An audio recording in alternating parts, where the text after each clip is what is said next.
Rumah keluarga Suripto di Desa Singopati awalnya selalu ramai. Ayah Nirmala bekerja sebagai tukang bangunan. Ibunya membuka warung pecil depan rumah. Dua adiknya masih sekolah. Namun sejak 6 bulan lalu, suasana rumah mereka berubah muram.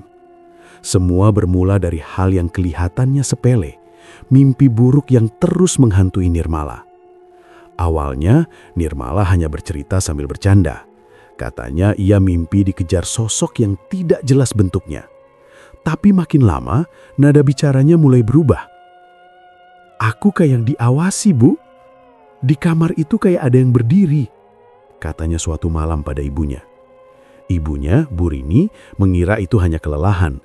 Nirmala sedang banyak kerjaan kantor, kadang pulang larut, jadi wajar kalau tubuhnya drop. Namun 3 hari sebelum kejadian besar itu, Nirmala bilang sesuatu yang membuat keluarga heran. "Bu, kalau aku tidur, jangan matiin lampu kamar ya. Aku takut," katanya dengan wajah pucat. Bu Rini sempat menanyakan kenapa, tetapi Nirmala cuma menjawab, "Ada bayangan di pojok kamar. Kayaknya itu ngikutin aku."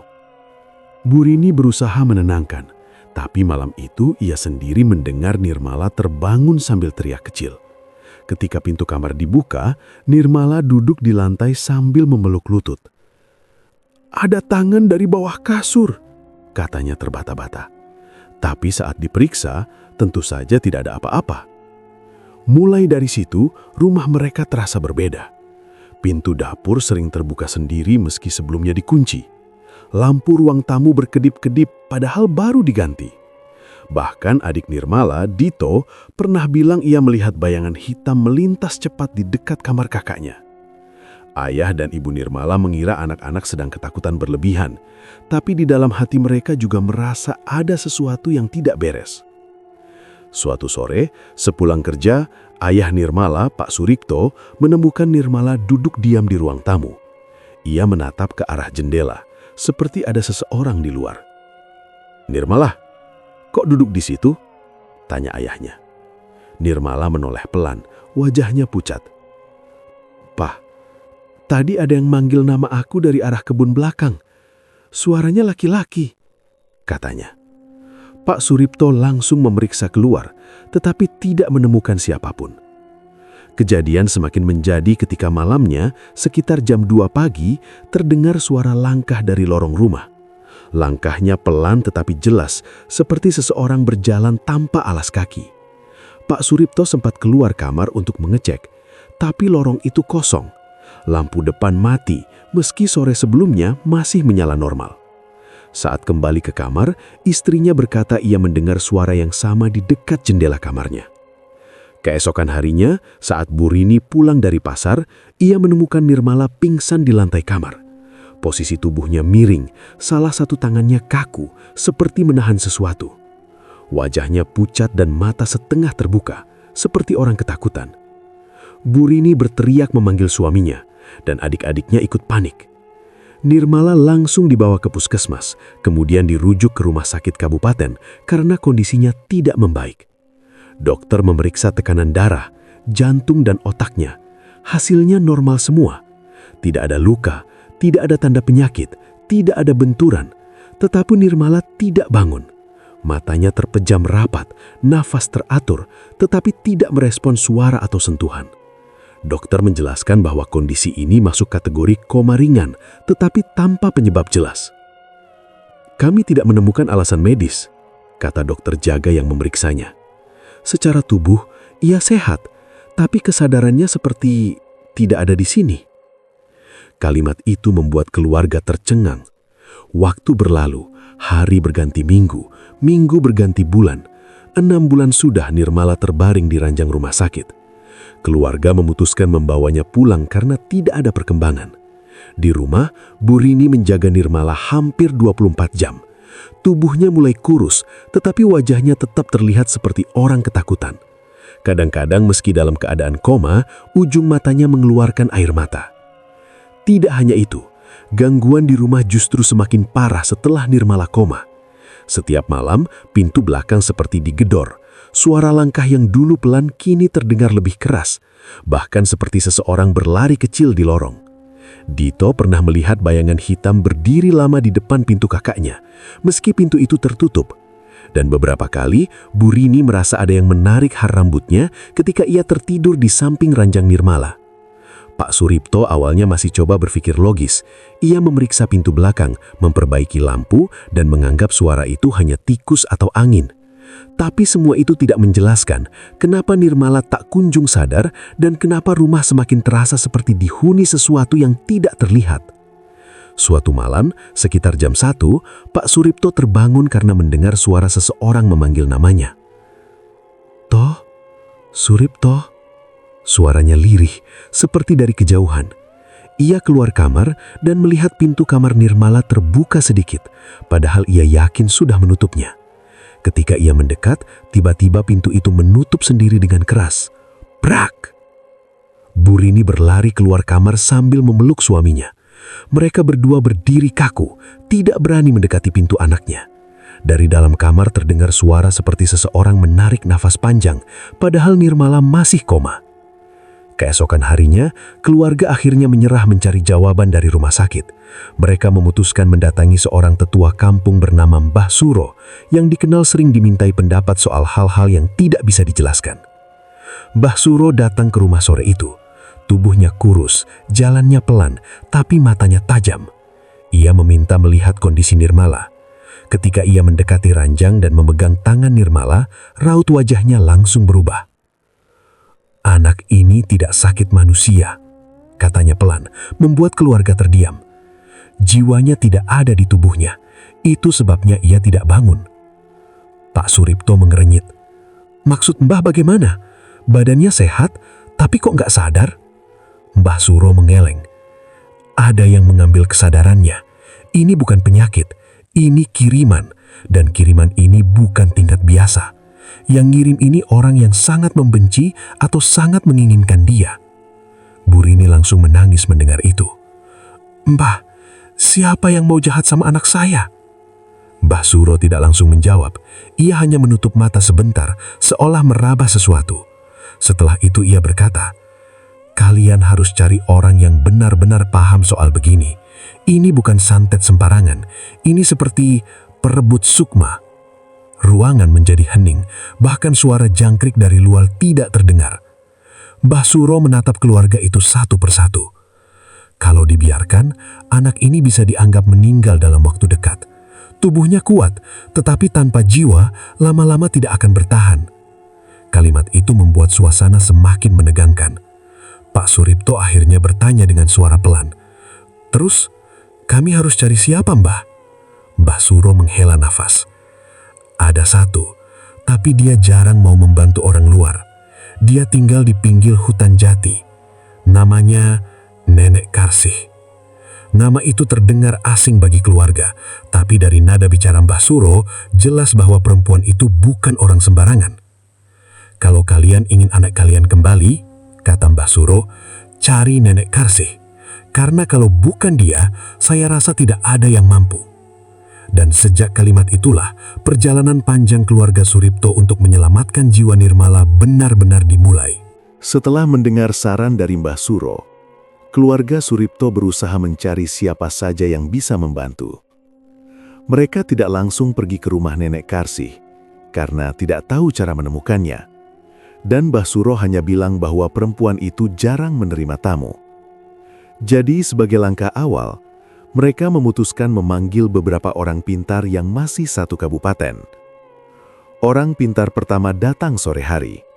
Lelaki berumur 50-an itu membawa tas kecil berisi dupa, bunga, dan beberapa benda yang tidak jelas. Ia duduk di samping ranjang Nirmala, mengusap dahi gadis itu, lalu membaca mantra pelan. Tapi setelah beberapa menit, wajahnya berubah tegang. Ia mundur setengah langkah, menarik napas panjang, lalu berkata, "Maaf Pak, saya nggak sanggup. Energi di sini berat sekali." Karena kecewa, keluarga mencari orang lain. Kali ini seorang perempuan tua dari desa seberang. Ia memeriksa kamar Nirmala, melihat sudut-sudut rumah, bahkan membuka lemari tempat Nirmala menyimpan pakaian. Setelah itu ia duduk di kursi dekat pintu kamar. Wajahnya pucat. "Saya lebih baik pulang sekarang," katanya singkat. Ketika Pak Suripto meminta penjelasan, perempuan itu hanya menjawab, "Ada sesuatu yang gak boleh saya ganggu. Ini urusan yang lebih besar dari kemampuan saya." Keluarga mulai stres. Mereka tidak menyangka banyak orang pintar justru menolak membantu. Orang pintar ketiga datang malam hari. Ia masih muda, mungkin sekitar 30-an, tapi dikenal cukup berani menangani gangguan rumah. Ia duduk bersila di lantai kamar dan menutup mata. Sesaat kemudian bulu kuduknya berdiri. "Pak, Bu, ini bukan perkara gangguan biasa," katanya perlahan. "Ada kekuatan yang kayaknya sengaja narik kesadaran Nirmala. Saya bisa ngerasain ada yang ngejaga. Makhluknya bukan dari sini." Bu Rini menatap suaminya dengan wajah panik. "Maksudnya makhluk apa?"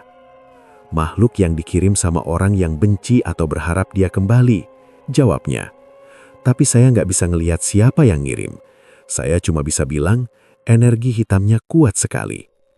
Saat itu juga ia memutuskan pergi tanpa berani melakukan ritual apapun. Keesokan harinya, orang pintar keempat datang. Seorang pria berwajah keras yang terlihat lebih berpengalaman. Ia memeriksa kondisi Nirmala, kemudian mengambil segenggam bunga kenanga dan menaburkannya di atas perut gadis itu. Ia mulai melafalkan doa. Baru 2 menit, tubuh Nirmala tiba-tiba menggeliat pelan. Meski matanya tetap tertutup, wajahnya seperti menahan rasa sakit. Orang pintar itu langsung berhenti dan bangkit dengan napas memburu. "Ini bukan santet biasa," katanya tegas. "Ini namanya santet perebut sukma. Jiwanya ditarik keluar dan disembunyikan di tempat yang gak bisa dijangkau orang biasa." Bu Rini langsung lemas. Dito yang selama ini berusaha kuat akhirnya ikut menangis. Pak Suripto mencoba tetap tenang dan bertanya, "Apa bisa dibalikin jiwanya, Pak?" Orang pintar itu menggeleng pelan. "Nggak gampang. Pelakunya pasti orang yang benar-benar benci atau terobsesi sama Nirmala. Dan yang ngerjain ini bukan dukun kelas bawah. Ini dikerjakan oleh orang yang memelihara makhluk penjaga. Makhluk itu tugasnya memastikan jiwa Nirmala nggak bisa kembali." Ia kemudian berdiri dan berkata dengan suara lebih rendah, "Saya jujur saja, saya tidak berani meneruskan. Kalau saya nekat, makhluk penjaga itu bisa menyerang balik." Setelah ia pergi, suasana ruah menjadi jauh lebih kelam. Setiap penolakan dari orang pintar membuat keluarga semakin takut bahwa Nirmala tidak akan pernah bangun. Beberapa hari kemudian, salah satu tetangga datang membawa seorang pria yang dikenal sebagai orang yang bisa melihat lewat petunjuk gaib. Warga memanggilnya Pak Ramin. Ia tidak membawa alat apapun, hanya selembar kain putih kecil yang digenggam erat. Ia duduk di samping ranjang Nirmala, memegangi kain itu di depan wajahnya seolah sedang mencari arah. Beberapa menit ia diam, lalu ia membuka mata dan menatap keluarga dengan raut serius. "Saya lihat bayangan laki-laki, tinggi, berkumis tipis. Dia pernah dekat sama Nirmala. Sekarang dia dipenuhi rasa marah dan kecewa." Bu Rini langsung teringat sesuatu. "Apa itu Raka?" gumamnya tanpa sadar. Nama itu sudah lama tidak disebut di rumah itu. Raka adalah mantan pacar Nirmala yang hubungannya berakhir tidak baik. Raka pernah datang dan memohon agar mereka kembali, tetapi Nirmala menolak dengan tegas. Sejak itu Raka tidak pernah muncul lagi. Namun beberapa teman Nirmala bilang bahwa Raka sempat emosi dan bilang, "Kalau bukan sama aku, jangan sama siapa-siapa." Pak Ramin tidak tahu nama itu, tapi ia kembali berbicara. "Saya lihat laki-laki ini mendatangi seseorang, seperti rumah tua di tengah kebun bambu. Di sanalah santet itu diproses." Pak Suripto menelan ludah. "Ada yang jaga?" "Jelas ada. Makhluk besar, tubuhnya seperti bayangan. Dia berdiri di belakang perempuan ini." Ia menunjuk tubuh Nirmala. Makhluk itu yang menahan jiwanya. Dito yang mendengarnya langsung merinding. Ia membayangkan kakaknya sekarang terjebak di tempat yang gelap dan dijaga sesuatu yang tidak berbentuk.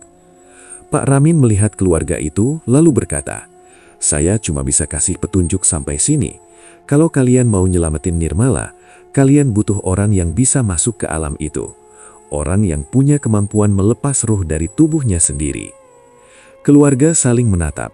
Nama itu langsung muncul kembali di kepala mereka. Nenek Karsih. Sementara itu, kabar soal Raka mulai terdengar dari warga lain. Sejak beberapa minggu terakhir, Raka sering terlihat berjalan sendirian di jalan desa dengan wajah kusut. Beberapa orang mengatakan ia bicara sendiri seperti sedang marah-marah. Ada juga yang bilang ia pernah berdiri lama di depan rumah keluarga Suripto tengah malam, hanya menatap ke arah jendela Nirmala.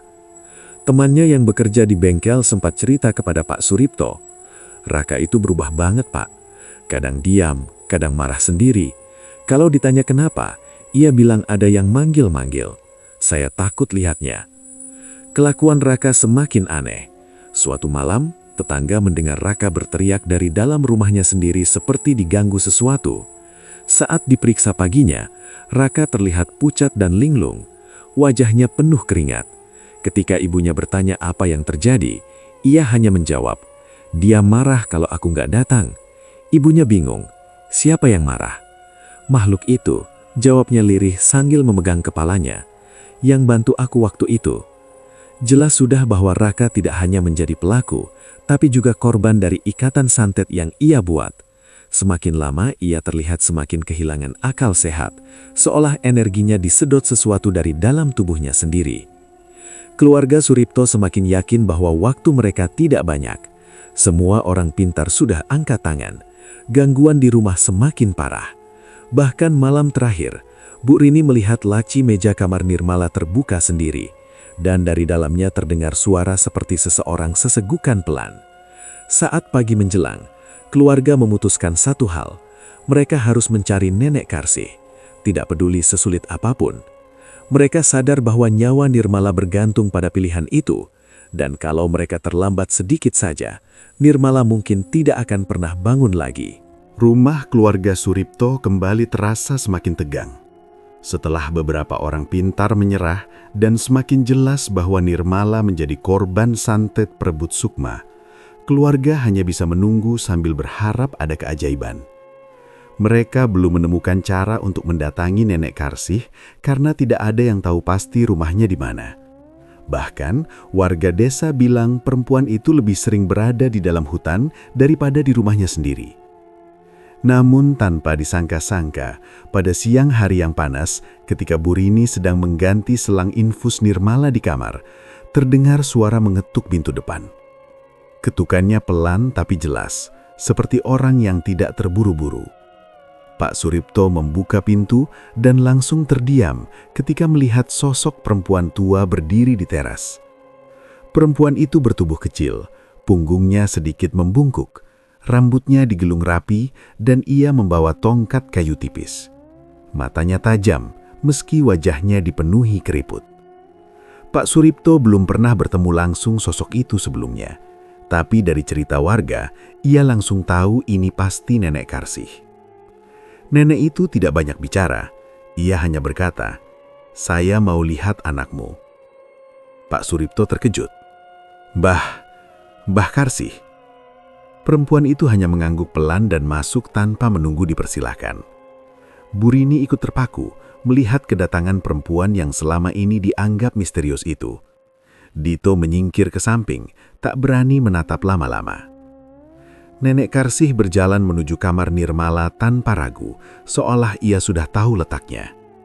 Ia duduk di sisi ranjang, meletakkan tongkatnya di lantai, lalu memegang pergelangan tangan Nirmala dengan kedua tangannya. Tidak ada senyum, tidak ada kata-kata basa-basi. Ruangan terasa hening, bahkan suara kipas angin pun terdengar jelas. 1 menit, 2 menit, 5 menit. Nenek Karsih tetap diam. Tapi dari cara ia menatap wajah Nirmala, terlihat ia sedang merasakan sesuatu. Akhirnya, ia melepaskan tangan Nirmala dan berkata dengan suara rendah namun tegas, "Jiwanya masih ada. Dia belum mati." Bu Rini langsung menutup mulutnya menahan tangis. Pak Suripto mendekat sedikit. "Mbah, dia bisa kembali?" "Bisa," jawabnya. "Tapi makhluk yang jaga dia tidak akan lepas begitu saja." Dito yang sejak tadi berdiri di depan pintu memberanikan diri bertanya, "Makhluk apa, Mbah?" Nenek Karsih menatapnya sebentar, lalu menjawab, "Makhluk itu bukan dari alam manusia. Dia ditugasi jaga anakmu supaya nggak bisa pulang. Itu makhluk hasil peliharaan dari dukun yang ngirim santet." Pak Suripto merasakan keringat dingin muncul di punggung. Berarti benar, ada yang ngirim santet ke Nirmala. Nenek Karsih mengangguk sekali. Bukan santet sembarangan, ini perebut sukma. Jiwanya dicabut, dibawa ke tempat gelap. Tempat itu bukan dunia ini. Burini memegang tangan suaminya. "Mas, ini berarti Nirmala masih sadar di sana." Nenek Karsih menatap wajah Burini cukup lama sebelum menjawab. Dia sadar, tapi tidak bisa bergerak bebas. Dia seperti orang tersesat di tengah malam gelap. Kalau tidak cepat dicari, ia berhenti sebentar. Jiwanya bisa menghilang. Keluarga langsung merinding mendengar kalimat itu. Dito memegang lengan ibunya erat-erat. Pak Suripto duduk perlahan. "Mbah, kami sudah panggil banyak orang. Mereka semua bilang gak bisa. Apa Mbah bisa bantu?" Nenek Karsih mengambil tongkatnya dan mengetuk lantai pelan. "Saya satu-satunya di desa ini yang masih menguasai ajian Rogo Sukmo." Burini mengerutkan dahi. "Ajian apa itu, Mbah?" "Ajian untuk memisahkan ruh dari tubuh. Dengan itu, saya bisa masuk ke tempat di mana jiwa Nirmala disembunyikan." Pak Suripto terdiam. Ia paham maksudnya, tetapi juga tahu itu bukan hal yang ringan. "Mbah, apa itu aman?" Nenek Karsih menggelengkan kepala pelan. "Tidak aman sama sekali. Kalau saya gagal menemukan dia, ruh saya bisa tersesat di sana. Saya bisa nggak kembali ke tubuh saya sendiri." Burini terisak. "Mbah, saya nggak minta yang aneh-aneh. Saya cuma mau anak saya kembali. Tolong, Mbah." Nenek Karsih tidak langsung menjawab. Ia menatap wajah Nirmala yang pucat dan kaku, lalu mengelus rambut gadis itu. Anak ini masih berjuang, jiwanya belum menyerah, tapi tubuh manusia tidak bisa terlalu lama tanpa jiwa. Mungkin tinggal beberapa minggu saja dia kuat. Dito langsung merasa takut. "Mbah, berarti kita harus cepat kan?" "Iya," jawab Nenek Karsih. "Tapi saya juga perlu persiapan. Ritual Rogo Sukma tidak boleh salah langkah. Saya harus tahu arah tempat jiwa itu ditahan, harus tahu apa yang menanti di sana, dan harus tahu cara memutus ikatan santetnya." Pak Suripto mengangguk. "Apa yang harus kami siapkan?" Nenek Karsih mengerojok kantong bajunya dan mengeluarkan selembar daun pisang kering yang dilipat rapi. Isinya beberapa bunga kecil dan 2 koin lama. "Benda-benda ini saya taruh di bawah bantal anakmu. Makhluk itu tidak akan berani dekat sementara waktu. Tapi ini cuma menahan, bukan mengusir." Ia berdiri pelan sambil bersandar pada tongkatnya.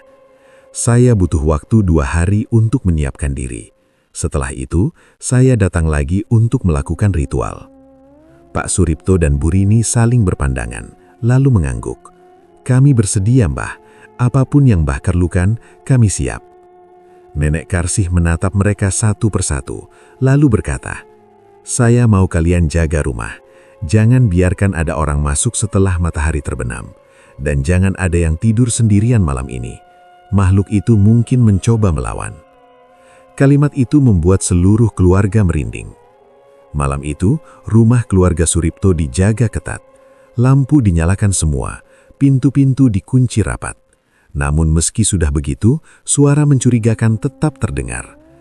Ada suara seperti sesuatu menggesek genting, lalu suara langkah cepat dari teras belakang. Burini berbisik sambil memeluk Dito. "Mbah Karsih tadi bilang makhluk itu marah karena kita cari bantuan." Pak Suripto duduk dekat pintu kamar dengan membawa sebilah golok. Bukan karena ia yakin golok itu berguna, tetapi sebagai bentuk pertahanan diri yang paling bisa ia lakukan. Suara aneh terus terdengar sepanjang malam, seolah sesuatu mondar-mandir di atap rumah. Ketika jam mendekati pukul 2 pagi, tiba-tiba Nirmala mengeluarkan suara lirih dari mulutnya. Bukan kata-kata, tapi seperti suara orang yang sedang menahan takut. Tubuhnya sedikit bergerak, meskipun matanya tetap tertutup. Burini langsung mendekati ranjang dan memegang tangan anaknya. "Nirmala, itu ibu nak. Kamu kuat ya?" Meski tidak ada jawaban, gerakan kecil itu membuat mereka yakin Nirmala masih berusaha agar keluarganya tahu ia ada di sana walaupun terpisah oleh dimensi yang tidak terlihat. Pagi menjelang, suara-suara aneh hilang, rumah kembali tenang. Namun keluarga tahu itu hanya jeda sementara. Mereka harus menunggu kedatangan Nenek Karsih kembali, seseorang yang mungkin menjadi satu-satunya harapan terakhir. Di pinggir hutan jati, Nenek Karsih duduk di depan rumahnya, menyiapkan beberapa benda ritual. Di sampingnya, sebuah kendi kecil berisi air bunga dan seikat rumput alang-alang kering. Matanya tajam, meski wajahnya dipenuhi keriput. Perempuan itu berbisik-bisik pada dirinya sendiri. "Sabar ya nak, saya bakal nyusul kamu, tapi kita lihat dulu siapa yang menyerah, aku atau makhluk yang jagainmu." Ritual pencarian jiwa Nirmala sebentar lagi dimulai. Ritual yang disiapkan keluarga Nirmala akhirnya dimulai setelah maghrib. Ruang tengah rumah sudah dibersihkan dan diberi tikar pandan. Lilin kecil dipasang di 4 sudut ruangan, sementara kemenyan menyala pelan, mengeluarkan bau menyengat yang membuat bulu kuduk berdiri. Keluarga duduk di teras, menunggu dengan cemas. Tidak berani masuk karena Nenek Karsih meminta ruangan benar-benar sepi. Nenek Karsih duduk bersila tepat di samping tubuh Nirmala yang terbaring kaku. Wanita tua itu menutup mata sambil mengatur nafas panjang. Tangan keriputnya menyentuh dahi Nirmala perlahan, lalu mulai merapalkan mantra pendek yang suaranya hampir tidak terdengar. Dalam beberapa menit, tubuhnya mulai lunglai seperti orang tertidur. Hingga akhirnya, seluruh tubuh Nenek Karsih diam tanpa gerakan, bahkan nafasnya hampir tak terlihat, seolah-olah ia juga ikut mati. Namun sesungguhnya, roh wanita tua itu telah keluar dari tubuhnya. Roh Nenek Karsih muncul sebagai kabut tipis berwarna pucat. Ia melayang pelan, meninggalkan tubuh kasar yang duduk kaku. Dalam bentuk seperti itu, ia bisa merasakan getaran yang tidak pernah dirasakan manusia biasa. Ia mengikuti jejak energi Nirmala yang tertinggal samar, seperti bau yang memandu ke satu arah. Perjalanan itu membawanya masuk ke sebuah celah gelap yang menggantung di udara, sebuah pintu menuju alam gaib yang tidak terlihat oleh orang biasa. Ketika ia melintas, seluruh suasana berubah drastis. Ia tiba di tempat seperti rawa luas, tapi airnya hitam pekat seperti tinta. Kabut tebal menyelimuti setiap sisi, membuat jarak pandang tidak lebih dari beberapa langkah. Suara gemericik air terdengar seperti bisikan orang yang menahan marah. Tanah yang ia pijak terasa lembek, kadang seperti menarik ke bawah. Ini tempat mereka menyembunyikan sukma manusia, gumam Nenek Karsih dalam hati. Ia melangkah perlahan, meski berada dalam wujud roh, ia tetap merasakan tekanan besar di sekelilingnya. Udara terasa berat, seperti ada yang menahan pergerakannya. Semakin jauh ia masuk, suara berbisik makin jelas. Bisikan itu bukan bahasa manusia, lebih seperti dentingan suara parau yang mencoba memanggil. Tiba-tiba dari balik kabut muncul bayangan tipis berwarna hitam. Bentuknya seperti manusia, tetapi tanpa wajah. Makhluk itu melayang pelan, seolah mengamati. Tanpa aba-aba, bayangan itu langsung bergerak menyerang, mencoba menempel ke tubuh gaib Nenek Karsih. Wanita tua itu dengan sigap mengangkat tangan. Dari telapak tangannya muncul cahaya kecil seperti bara api. Cahaya itu mengenai makhluk tersebut, membuat sosok hitam itu menyusut dan menjerit tanpa suara sebelum lenyap. "Baru penjaga luar, yang lain lebih kuat," ujar Nenek Karsih dalam hati. Ia melanjutkan perjalanan. Semakin dalam ia masuk, semakin banyak makhluk serupa muncul. Kadang hanya 1, kadang 3 sampai 5 sekaligus. Mereka tidak berbentuk jelas, hanya gumpalan hitam seperti asap yang mencoba menutupi penglihatan. Nenek Karsih mengusir semuanya dengan cahaya dari ajian yang telah ia pelajari sejak muda. Setelah melewati beberapa rintangan, ia sampai di sebuah tempat yang lebih gelap dari bagian manapun. Di tengah ruang gelap itu, ada sebuah lingkaran cahaya berwarna merah pekat. Lingkaran itu seperti pusaran air, tapi tidak bergerak. Dari dalam pusaran, terdengar suara rintihan pelan. Nenek Karsih mendekat. Ketika kabut menipis, ia melihat sosok Nirmala, atau tepatnya Sukma Nirmala. Gadis itu duduk meringkuk, memeluk lutut, wajahnya pucat, matanya kosong. Tangannya gemetar seolah menahan rasa takut yang sudah terlalu lama. "Nek, tolong, aku nggak bisa keluar." Suara Nirmala lemah, seperti orang yang kehilangan tenaga selama berbulan-bulan. Nenek Karsih mencoba melangkah lebih dekat, namun tiba-tiba lingkaran merah itu berdenyut. Dari samping muncul makhluk besar, jauh lebih mengerikan dibanding penjaga sebelumnya. Wujudnya seperti bayangan hitam tebal, tapi memiliki mulut lebar dengan gigi panjang runcing. Matanya 2 titik merah kecil yang menyala. Makhluk itu mengeluarkan suara berat seperti gabungan geraman dan gesekan besi. Tanah di bawahnya bergetar. Ia berdiri di depan lingkaran merah, seolah melarang siapapun mendekat. Inilah makhluk kiriman dukun hitam yang menjaga Sukma Nirmala. Makhluk itu menyerang tanpa ragu. Tubuh besar itu melompat ke arah Nenek Karsih dengan kecepatan yang tidak masuk akal. Wanita tua itu menghindar sekilas, melepaskan cahaya dari tangannya. Tapi cahaya itu hanya membuat makhluk tersebut mundur sedikit, tidak lenyap seperti makhluk sebelumnya. Makhluk itu semakin agresif. Ia mengeluarkan lidah panjang yang bergerigi, mencoba membelit tubuh gaib Nenek Karsih. Dengan sigap, wanita tua itu mencabut sejenis keris gaib kecil dari pinggangnya. Keris yang hanya ada saat ia dalam wujud roh, lalu menebas lidah makhluk tersebut. Makhluk itu berteriak keras, suaranya menggema di seluruh rawa hitam. Sementara itu di dunia nyata, tubuh Raka tiba-tiba kejang di kamar kosnya. Ia berteriak tidak jelas, matanya melotot seperti orang kerasukan. Tetangganya yang mendengar hanya bisa menonton dari jauh, takut mendekat. Tubuh Raka menghantam dinding berkali-kali, seolah ada yang menariknya. Makhluk santet yang selama ini ia pelihara mulai menuntut energi dari pemiliknya sendiri. Ikatan antara Raka dan makhluk itu semakin kuat, membuat sebagian jiwanya terdorong masuk ke alam gaib, ke tempat yang sama dengan Nirmala. Di alam gaib, bayangan samar Raka muncul di belakang makhluk penjaga itu. Wajahnya kusut, matanya merah. Tubuhnya setengah transparan seperti asap. Ia tidak sadar sepenuhnya, tetapi keberadaannya membuat makhluk itu semakin kuat, seolah mendapat tambahan tenaga. Makhluk besar itu kembali menyerang. Kali ini serangannya lebih cepat, seperti berganda. Nenek Karsih berusaha menahan dengan keris gaib, namun dorongan energi tersebut membuatnya terdorong mundur beberapa langkah. Pusaran merah yang mengurung Nirmala semakin berdenyut, seolah menandakan waktunya hampir habis. Nenek Karsih menggertakkan gigi. Ia tahu, jika terlambat sedikit saja, jiwa Nirmala akan benar-benar menyatu dengan pusaran itu dan tidak bisa kembali ke tubuhnya. "Nek, tolong, aku nggak bisa keluar." Suara Nirmala terdengar lagi, kali ini semakin lemah. Nenek Karsih mengencangkan pegangan pada kerisnya. Ia menarik nafas, membentuk cahaya besar dari kedua tangannya. Cahaya itu menyelimuti keris hingga warnanya berubah menjadi putih terang. Makhluk penjaga itu tampak terkejut.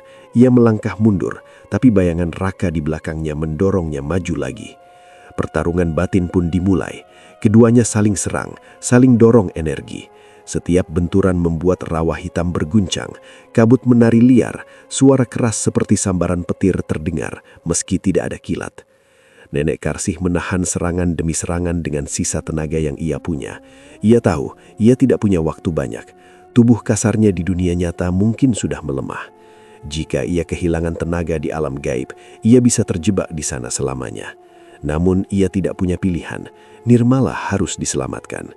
Dan pertarungan itu baru saja dimulai.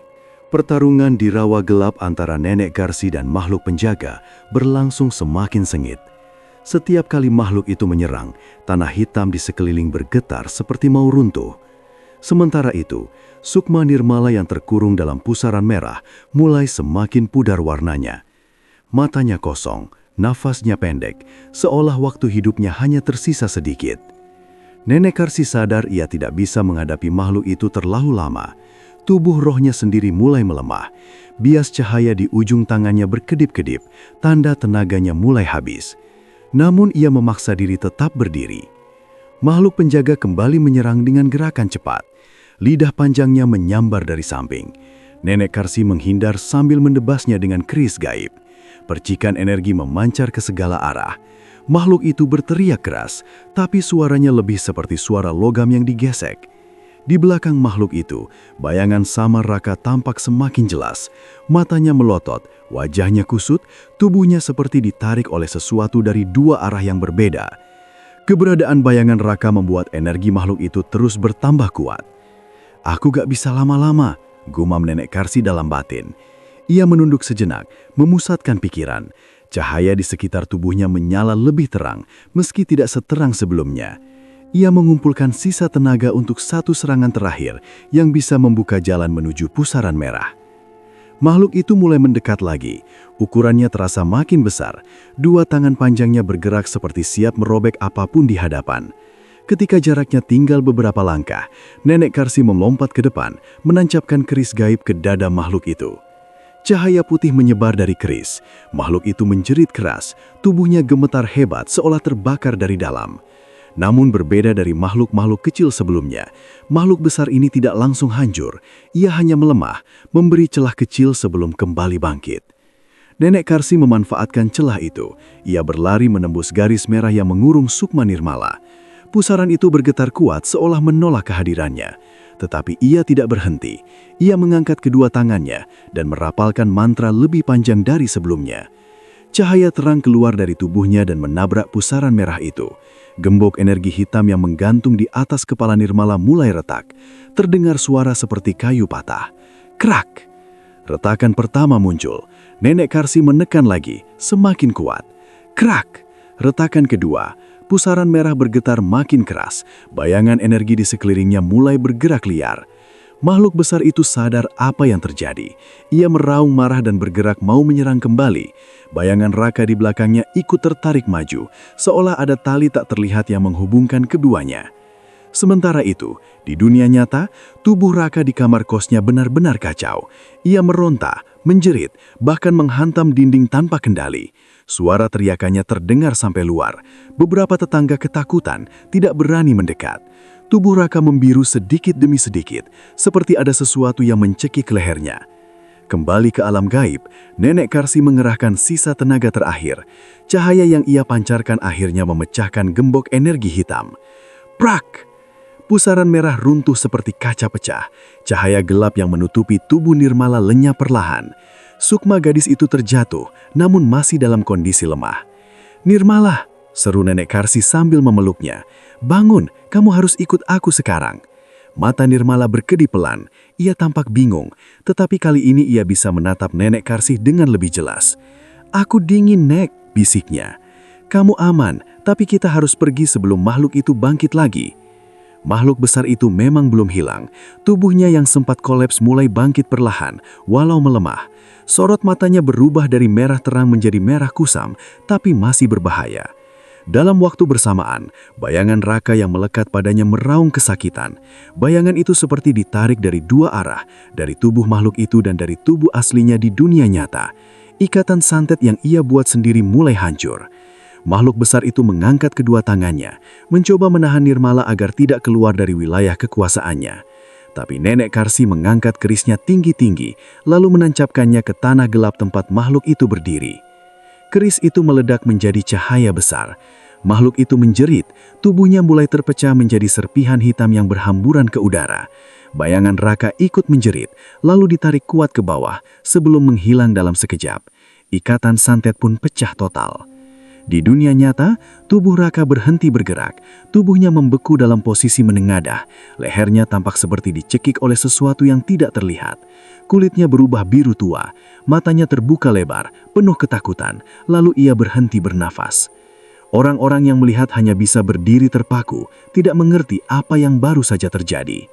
Di alam gaib, makhluk besar itu akhirnya hancur sepenuhnya. Kabut hitam yang mengisi rawa mulai surut. Tanah yang tadinya lembek berubah menjadi garis cahaya putih seperti jalan keluar. Namun masalah baru muncul. Tubuh roh Nenek Karsi mulai memudar. Ia kehabisan tenaga. Tubuh kasarnya di dunia nyata pasti sudah sangat lemah. "Nek, jangan tinggalin aku," kata Nirmala dengan suara lirih. "Aku akan coba," balas Nenek Karsi sambil menahan rasa pusing yang menyerang. Ia meraih tangan Sukma Nirmala dan berusaha berjalan ke arah cahaya. Setiap langkah seperti menahan beban berat. Jalan itu seolah menjauh setiap kali ia mendekat. Tubuh rohnya hampir habis. Hingga saat ia benar-benar hampir jatuh, tiba-tiba cahaya besar muncul dari belakang. Cahaya itu terasa hangat, berbeda dari cahaya ajian biasa. Cahaya tersebut mendorong pelan tubuh Nenek Karsi dan Nirmala, seolah memberikan bantuan. Wanita tua itu mengenali energi itu, energi leluhur desa, para penjaga gaib yang melindungi wilayah mereka sejak zaman dulu. "Terima kasih," bisik Nenek Karsi sebelum akhirnya tertarik masuk ke cahaya bersama Nirmala. Di rumah, tubuh Nenek Karsi mendadak bergerak, dadanya naik turun pelan, jari tangannya sedikit bergetar, lalu matanya terbuka. Detik berikutnya, Nirmala yang terbaring di sampingnya menarik nafas panjang, seperti orang yang baru muncul dari bawah air setelah hampir tenggelam. Ibunya yang sedang duduk di teras langsung berlari masuk ketika mendengar suara itu. "Nirmala!" Gadis itu membuka mata, pandangannya kabur besar, tapi ia sadar, bibirnya bergerak pelan. "Ibu." Suara itu membuat seluruh keluarga menangis. Setelah 6 bulan koma tanpa penjelasan medis, Nirmala akhirnya kembali. Tubuhnya lemah, tetapi kesadarannya pulih seluruhnya. Keesokan harinya, kabar kematian Raka menyebar cepat. Tubuhnya ditemukan dalam kondisi mengenaskan, biru seperti dicekik bayangan besar. Polisi tidak bisa menjelaskan apa yang terjadi. Warga hanya berbisik-bisik, mengaitkan kematiannya dengan hal yang tidak terlihat. Keluarga Nirmala tidak mau menambah cerita. Yang penting mereka bersyukur Nirmala kembali. Nenek Karsi duduk di beranda rumah mereka. Wajahnya pucat namun tersenyum kecil. Ia tahu semua sudah berakhir. Meski demikian, dalam hatinya ia sadar satu hal. Ilmu hitam yang dipakai Raka bukan ilmu main-main, dan dukun yang memberi santet itu masih ada di luar sana. Namun untuk saat ini, ketenangan sudah kembali, dan satu nyawa telah berhasil direbut kembali dari alam gaib. Beberapa bulan setelah peristiwa itu, keadaan Nirmala benar-benar pulih. Tubuhnya yang sempat lemah mulai kembali bertenaga. Ia bisa berjalan tanpa bantuan dan ingatannya perlahan kembali seperti semula. Keluarga merasa kejadian 6 bulan koma itu seperti mimpi buruk yang akhirnya selesai. Nirmala menikah pada bulan ke-7 setelah ia sadar. Acara pernikahannya sederhana, diadakan di halaman rumah.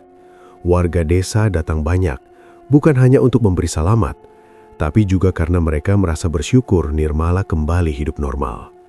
Beberapa orang bahkan sempat menatap Nenek Karsih dengan hormat saat wanita tua itu hadir di acara tersebut.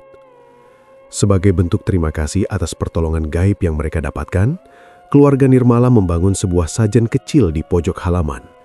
Hanya terdiri dari tumpukan batu, bunga, dan dupa yang dibakar setiap malam Jumat.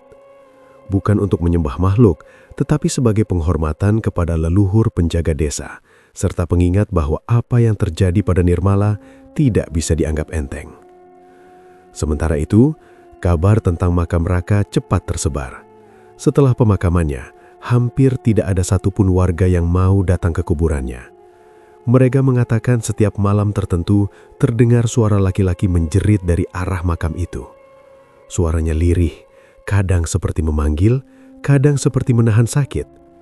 Beberapa orang yang nekat melewati area itu mengaku merinding tanpa alasan. Warga bersepakat makam Raka dibiarkan saja, tidak usah diganggu. Mereka percaya itu bagian dari balasan yang tidak terlihat. Dan sejak itu, tidak ada lagi yang berani coba-coba mengutak-atik hal gaib untuk urusan asmara atau dendam pribadi. Di sisi lain, Nenek Karsih kembali ke rutinitasnya di pinggir hutan jati. Rumah kecilnya tetap sederhana, dengan dinding kayu tua dan lampu minyak yang hampir selalu menyala. Tidak ada perubahan besar dalam hidupnya, tapi sikap warga terhadapnya berubah drastis. Mereka semakin menghormatinya, tidak lagi memandangnya sebagai orang aneh yang hidup menyendiri. Sesekali, ada warga yang datang mengetuk pintunya, meminta doa atau sekedar nasihat. Nenek Karsih tidak pernah meminta imbalan apapun. Ia hanya berkata bahwa selama ia masih bisa membantu, ia akan melakukannya. Namun ia juga memperingatkan agar warga tidak sembarangan membuka pintu gaib atau mencari jalan pintas. Suatu malam Jumat Kliwon, beberapa warga yang sedang ronda melihat sesuatu dari arah rumah Nenek Karsih. Mereka mengatakan terlihat cahaya putih keluar dari jendela rumah wanita tua itu, bergerak seperti garis halus lalu menghilang perlahan ke langit gelap. Cahaya itu tidak menakutkan, justru terasa tenang, seperti pertanda bahwa kekuatan yang dijaga Nenek Karsih masih bekerja. Kabar itu membuat beberapa warga semakin yakin bahwa ajian Rogo Sukmo belum hilang. Meski hanya sedikit orang yang mempelajari ilmu itu, mereka percaya asalkan Nenek Karsih masih hidup, desa mereka masih punya pelindung yang kuat. Dan benar saja, setelah kejadian santet perebut sukma yang menimpa Nirmala, tidak ada lagi gangguan gaib di desa Singopati. Tidak ada rumah yang dihantui, tidak ada orang yang tiba-tiba kerasukan tanpa sebab, dan tidak ada lagi orang yang mencoba memanggil dukun hitam dari luar desa. Seolah seluruh kejadian itu menjadi batas yang jelas. Batas bahwa desa Singopati bukan tempat yang mudah dimasuki oleh kekuatan gelap. Dan selama cahaya ajian Rogo Sukmo masih menyala di rumah tua di pinggir hutan jati, tidak ada lagi santet perebut sukma yang berani datang.